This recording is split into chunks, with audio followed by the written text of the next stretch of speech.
So guys, आज की Monday night draw जो हो रही थी विचिटा कैंसस इन इंट्रस्ट बैंक अरीना से वो फाइनली एंड हो चुकी है। और आज तो डब्ल्यूडब्ल्यूई ने बता दिया कि अगर वो चाहे तो एक अच्छा शो भी डिलीवर कर सकती है। तो क्या हुआ आज के शो पर, तो इसे जानने के लिए वीडियो को एंड तक पूरा देखना है आपने, और चैनल को अभी लाइक एंड सब्सक्राइब कर दो। एंड नाउ आप देख रहे हैं रेसलमैनिक्स एंड सब्सक्राइब करना तो बनता है। तो शो की धमाकेदार स्टार्टिंग होती है the world heavyweight champion Gunther से। गंथर रिंग में आते हैं, एक ओवेशन लेते हैं और कहते हैं कि फिन बैलर, तुमने अपने लाइफ की बहुत बड़ी गलती कर दी। तुम्हें पता है ना, मैं झुकने के लिए नहीं आया, क्योंकि अब मेरा ध्यान तुम्हारे ऊपर हो चुका है और इस सैटरडे नाइट मेन इवेंट को मैं तुम्हारा किस्सा ही खत्म कर दूंगा। बट तभी वहाँ पर फिन बैलर अपनी पूरी टीम के साथ आ जाते हैं और वो कहते हैं कि गंथर, तू मुझे टाइटल मैच दे सकता था, लेकिन लास्ट वीक तुमने डॉम डॉम को चूज कर लिया जो इतना डिजर्व भी नहीं करता। खैर गंथर, ये याद रखना, तू मेरी वजह से ही समरस्लैम में चैंपियन बना था, तूने मेरे वजह से अपना टाइटल रिटेन किया और इस सैटरडे नाइट मेन इवेंट में मैं अपनी गलती ठीक भी कर दूंगा। बट फिर गंथर कहते हैं कि भाई सुन, तू टाइटल पिक्चर डिजर्व भी नहीं करता, तू तो बस एक शोर है जो बहुत जल्दी खत्म हो जाएगा, तू तो मेरे लेवल का भी नहीं है, तू बस एक Damian Priest second part 2 play करने की कोशिश कर रहा है। लेकिन तभी डेमियन वहां पर आ जाते हैं और भाई साहब इनके बीच में क्या कलेश मच जाता है। ऐसा लग रहा होता है कि ये लोग आज ही के आज एक दूसरे को जान से मार देंगे, जहां से ट्रिपल थ्रेट की स्मेल आने लग जाती है। लेकिन इन दी एंड फिन बैलर एक कूड़े ग्रास लगा देते हैं अपनी टीम के साथ एडवांटेज लेकर, और आखिरी लाफ तो उन्हें ही मिलता है। फिर एक बैकस्टेज मूवमेंट के बाद हमें एक 8 मैन टैग टीम मैच देखने को मिलता है between Final Testament and the Miz versus the Wyatt 6, जहां सीरियसली बताने का कुछ भी नहीं था। एकदम एवरेज साइज मैच था, कुछ एपिक फील भी नहीं हुआ। बट सरप्राइजिंगली एक फाइनल प्लेयर लगाकर हल्की सी चीटिंग करके फाइनल टेस्टामेंट मैच को जीत जाते हैं, जो भाई काफी ज्यादा डिस्गस्टिंग था, ऐसा होना ही नहीं चाहिए था, लेकिन अब क्या कर सकते हैं। फिर हमें the best in the world CM Punk का एक इंटरव्यू देखने को मिलता है बैकस्टेज में, जहां जैकी रेमंड उनसे हाल ही में उनके एक्शंस और पॉल हेमन के साथ जुड़ने के बारे में पूछती होती है। तो भाई पंक कहते हैं कि देखो भाई, वो काफी पर्सनल है, अब इसके बारे में मैं ज्यादा तो कुछ नहीं कहूंगा। बट जहां तक सेथ की बात है ना, तो मुझे याद आता है वो 16 साल का सेथ रॉलिंस जो मेरे पास आया था ये कहने के लिए कि भाई क्या आप मुझे फ्री में ट्रेन करोगे।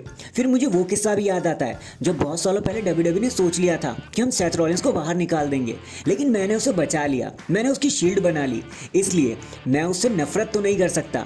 और सेथ, काफी अच्छा टाइम फिल किया तुमने जो मैं यहाँ पर नहीं था, लेकिन अब फर्स्ट टाइमर वापस आ चुका है, अब तुम्हें बेंच खाली करना होगा। और इसी के साथ ये मूवमेंट यहीं पर खत्म हो जाता है।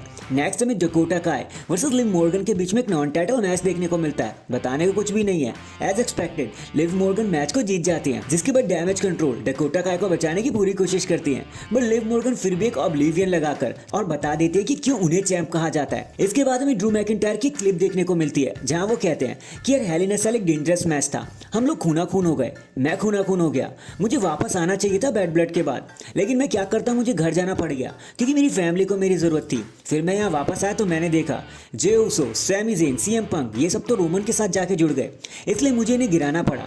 ये 2024 मेरा साल होना चाहिए था, लेकिन हर कदम पर मुझे धोखा मिलता रहा।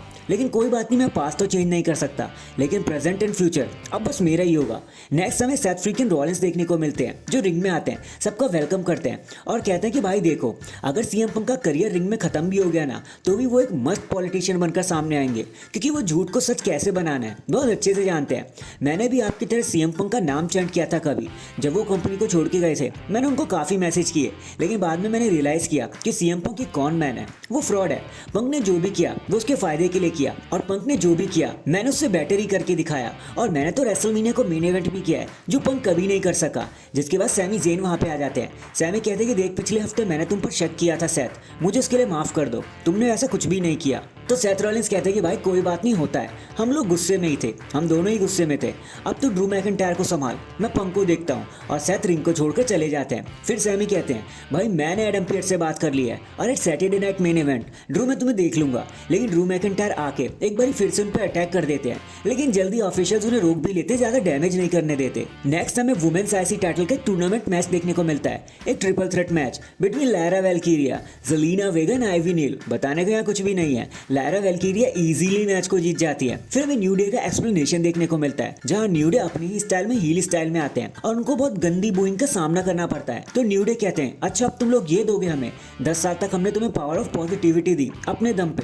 और अब बस उस एक दिन के लिए तुम हमें कोसने लग जाओगे। काश हमने बिगी को स्टील चेयर से मारा होता और उसको एक हैमर से उसकी बैक ही तोड़ दी थी, ताकि वो कभी वापस ही ना आ पाता। जिसके बाद न्यू डे बूइंग लेकर गुस्सा होकर रिंग से चले जाते हैं। एंड फाइनली ये सारी चीजें लीड करती है हमारे मेन इवेंट की तरफ, जहाँ रिया रिप्ले WWE फेस कर रही होती है रकेल रॉड्रिगेज को एक एनीथिंग गोज मैच में। एंड आज पता नहीं क्यों मैच काफी जल्दी खत्म हो रहे थे। यहाँ भी कुछ ऐसा हो गया, जुड़ने का मौका ही नहीं मिला। बस लिव मॉर्गन चीजों में ऐड होने की कोशिश करते हैं, तभी ईओ स्काई भी वहां पर आ जाते हैं, जिसकी वजह से लिव मॉर्गन को रिपटाइड लगाने का मौका मिल जाता है और वो मैच को जीत जाते हैं। बट फिर ईओ एंड रिया दोनों ही टाइटल को उठा लेते हैं और एक दूसरे को घूरने लगते हैं। एंड डैंग, इसी के साथ हमारी आज की मंडे नाइट रॉ यहीं पर खत्म हो जाती है। वैसे आपका आज के शो के बारे में क्या कहना था, कमेंट करके जरूर बताना। एंड अगर चैनल पर नए तो चैनल को अभी लाइक एंड सब्सक्राइब कर दो। बाकी मैं मिलता हूँ आपसे किसी और अपडेट के साथ। अब तक के लिए अपना ख्याल रखें और खुश रहें।